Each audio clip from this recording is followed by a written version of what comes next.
Yeah, well, Super Friends was 78, and then He-Man started in 82 for the 83 season. So in 82 is when we started drawing it.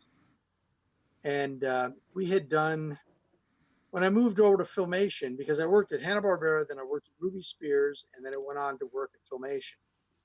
And at Ruby Spears, we did Plastic Man, Heathcliff, Hmm. Rickety Rocket, Fang Face, and did I say Plastic Man? Yeah, Yeah. Plastic. Okay, and then when that kind of ended, because that's right when they sent all the work overseas, and I heard that Lou had said that he wouldn't send work overseas, so I went over to Filmation, and I started there. I worked on Tarzan, Flash Gordon, something called Black Star, and then they wanted to do a second season of Black Star, but they wanted to cut the budget on it because it was kind of a lot of special effects. Yeah. And so we decided we didn't want to cut the budget. We wanted to make it, as quality as we could. And then that's when He-Man came along. And a normal season is like 13 episodes. So when I worked on Scooby Doo, it was 13 episodes of Scooby Doo, 13, And suddenly we found out we were going to be doing 65 episodes of He-Man Oh, wow. All at because it once? was going to be on Monday through Friday instead of just Saturday morning. It was the first syndicated show. So you just do the math, 52 weeks, 65 episodes. That's more than an episode a week. Oh, yeah. So from that point on, I never got laid off again. So that's where my career got so much better money wise. Yeah.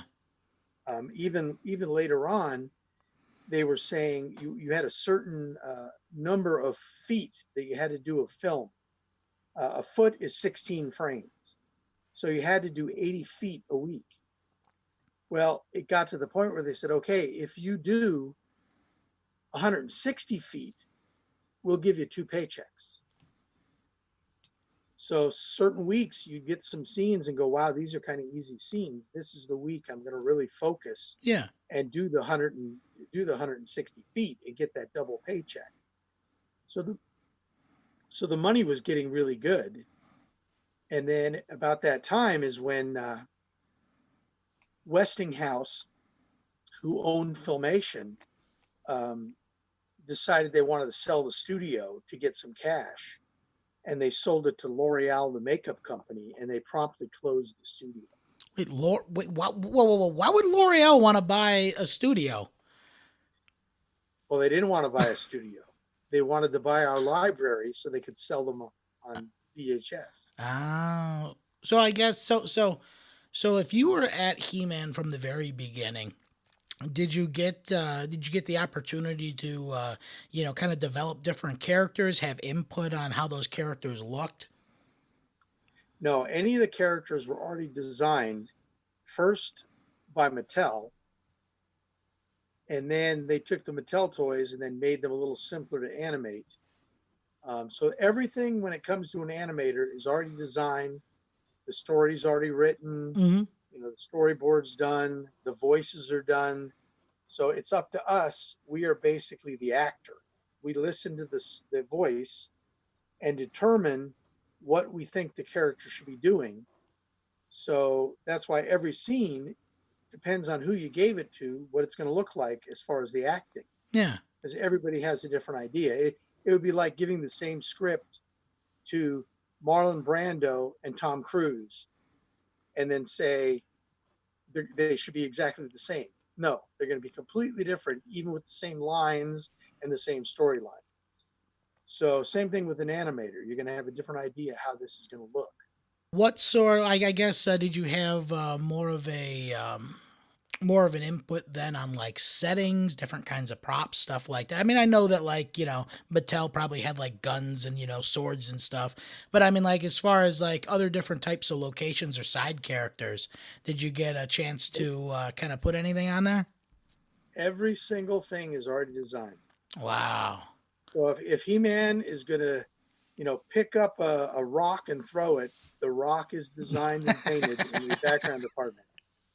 And, you just, that's, you've got I mean, the whole episode has to be uh,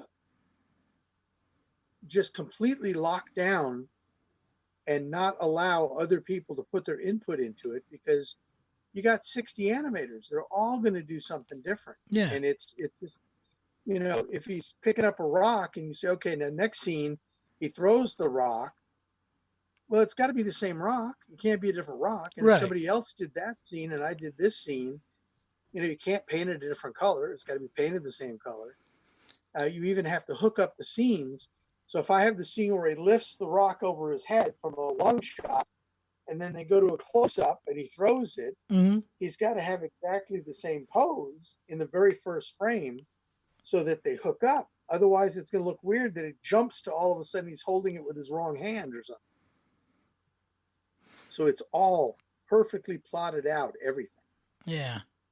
And now, when you guys plot it out, is that something that you guys would, do as a team, or is that something that you would just do off the storyboards that were provided? Yeah, well, the storyboards would then become a layout. And there was a layout department. So they would take each one of those little storyboards and blow that up to the size you're going to work at. And they would usually draw a couple of possible poses. Yeah. So if He-Man was going to, pick up a rock, you'd have him there like this over the rock, and then have him leaning down to the rock and then holding the rock up. Now, we didn't have to use those poses. We could do whatever we wanted. But a lot of times we were in so much of a hurry that if that pose was good, we would use it. And then you could animate in and out of those poses. Hmm. Because when you're a layout artist, you really don't know animation. You don't know how to animate. So a lot of times those poses aren't really usable. Right. So the animator has to take those and do his own pose of that. But if you found that they were usable, then you would just go ahead and use them, because that's going to save you, 20 minutes of doing a drawing. And you're trying to make that deadline, and get that footage. Right. Right.